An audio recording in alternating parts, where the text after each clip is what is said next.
Vidéo crypto aujourd'hui, je vous fais une petite analyse simple, efficace, on perd pas de temps, on va essayer de faire durer ça 10 à 15 minutes grand max.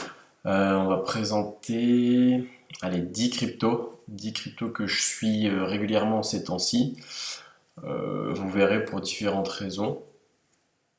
Voilà, donc globalement, on va commencer par Cardano.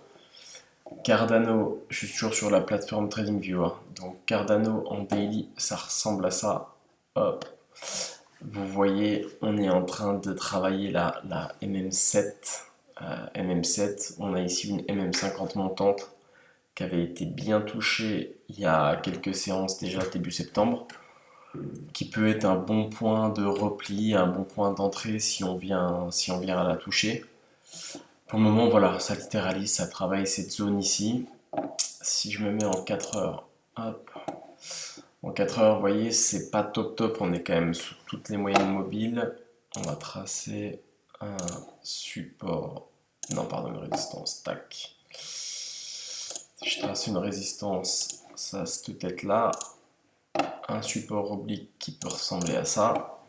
Donc voilà, comme on voyait en daily, on est vraiment en train de travailler cette zone là. Si ça lâche, attention, ça peut aller bas, ça peut aller par exemple jusqu'au 2,05. Par contre, si on revient sur la zone des 2,66, ça peut être intéressant. Et si on vient la casser, là on peut repartir et remonter vers les plus hauts. Voilà. Ensuite, donc l'Ethereum. L'Ethereum, c'est plutôt pas mal, hein, ces séances. On voit qu'il y a eu une belle bougie hier avec une cassure de la moyenne mobile 20. Aujourd'hui, pareil, belle bougie de soutien, un beau marteau pour le moment qui est en train de se former. On voit que la MM50 a fait le boulot déjà plusieurs fois sur les dernières séances en daily. Donc voilà, si je trace, on voit qu'on avait cette résistance-là qui avait bien tenu. On est venu latéraliser et là on la repasse. Nos plus hauts globalement seront à chercher sur les 3000, je suis en euros ici, hein, sur les 3400 euros globalement. Voilà, ça construit plutôt bien. Si je regarde en 4 heures, j'aime bien toujours regarder un peu en 4 heures, on est au-dessus de toutes les moyennes mobiles. On a la MM7 qui est venue casser la MM100, assez intéressant, très pentu, donc quand même de la puissance.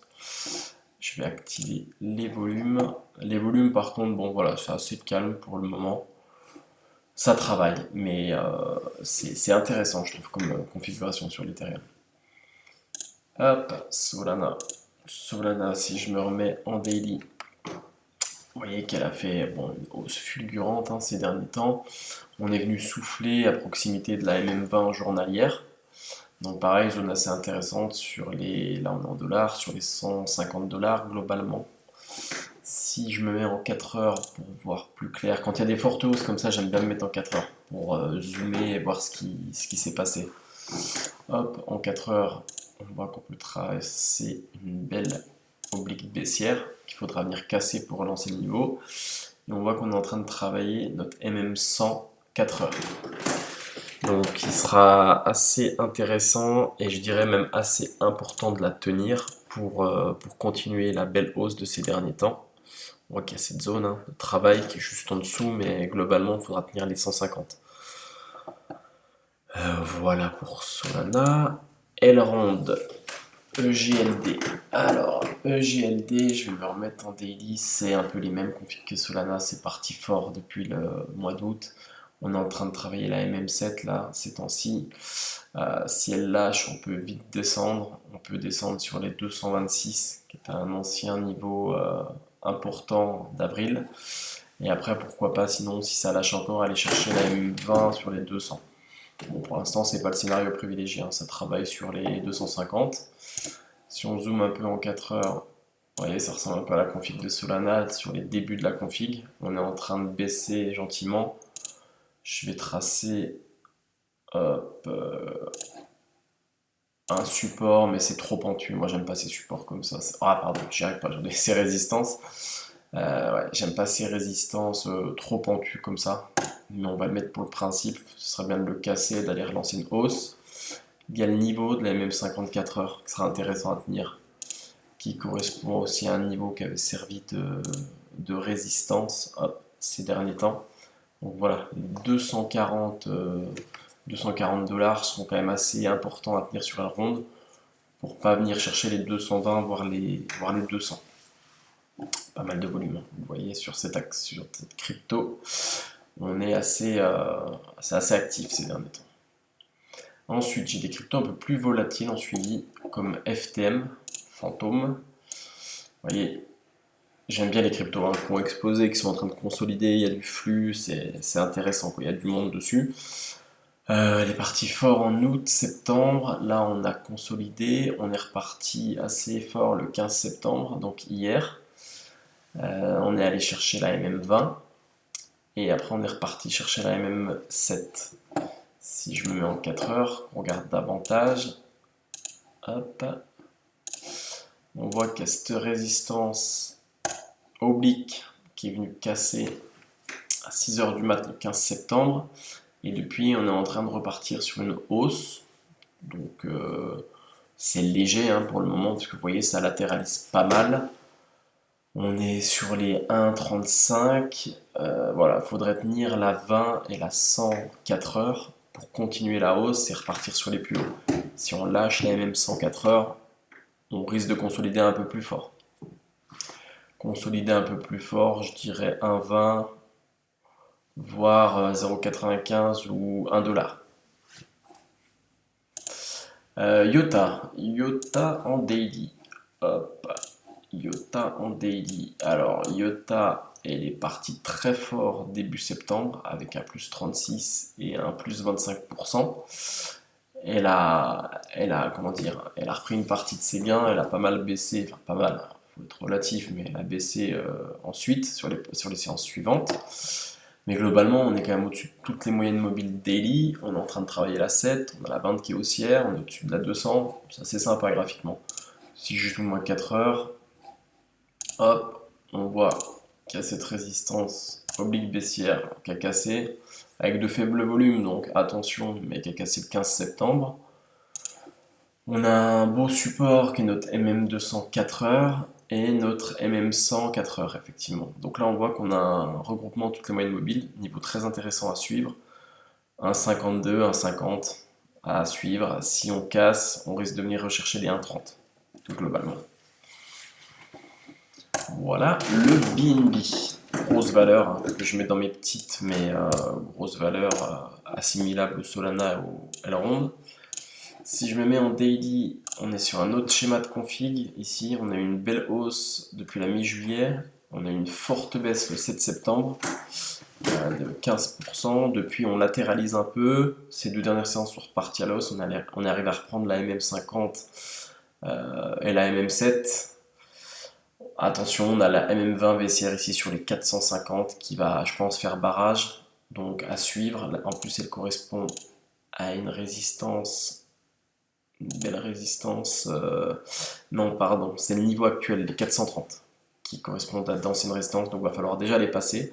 Ensuite, passer les 450 pour relancer la hausse. Donc il y a un petit peu de boulot, je dirais, sur Binance. Si je me mets en 4 heures, qu'on zoome un peu, hop, on voit qu'on latéralise dans un range. Il faudra sortir du range. Et comme on le disait tout à l'heure, après sortir des 450 pour relancer la hausse. La config est pas mal quand même, hein. On voit qu'on tape la résistance plusieurs fois, avoir sa part, sinon on redescendra sur les 390 dollars. Ensuite, j'ai une toute petite crypto que je suis de très près ces temps-ci, c'est Holo. Donc là, c'est du Holo conversion euro. Bon, elle a fortement baissé lors de son introduction. On s'est repris, c'est ça qui m'a intéressé. C'est que depuis juillet, fin juillet, on a une hausse qui est repartie. On a latéralisé. Bon, comme toutes les cryptos, elle a lâché un peu le 7 septembre. Et là, on latéralise toujours sur une zone des 0,008 globalement. Mais c'est pas mal, on est sur la MM50 et MM7 en daily. Si je vais en 4 heures, vous voyez que le niveau de prix ici, il est quand même pas mal travaillé. Hop, je vais mettre ça pour montrer qu'on est dans un range actuellement. On est dans un gros range, voilà, entre 0,0079 et 0,0089. On est en milieu de range, donc moi ce que j'attends c'est qu'on vienne casser les 0,009 pour repartir et aller chercher les 0,01. Si on casse les 0,0079, ce sera plus intéressant pour moi de la suivre. Dans le même registre, j'ai Siacoin que je travaille aussi. C'est le même principe, hein, elle avait pas mal baissé, remonté fin juillet-août. Le flash crack du 7 septembre l'a fait baisser. Là, on latéralise et c'est la même config que Holo globalement. Je vais aller tout de suite en 4 heures pour montrer que c'est pareil. Voilà, on est dans une sorte de range pareil. Tac, tac. On travaille un range comme ceci. Il faudra passer les 0,02 pour relancer la hausse. Permettre de passer la MM de 104 heures et la MM 104 heures en même temps. Et après, pourquoi pas aller rechercher les 0,025. Pour moi, c'est l'objectif de celle-ci. Et enfin, ERN. ERN, hop, vous voyez, c'est encore une autre config.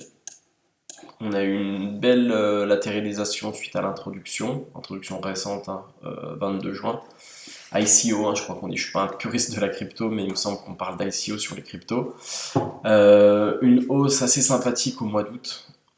Ça a pris, ça fait x2 globalement. On est passé de 7 au plus haut à 24, ouais, on est même sur un x3 hein, si on prend les deux extrêmes.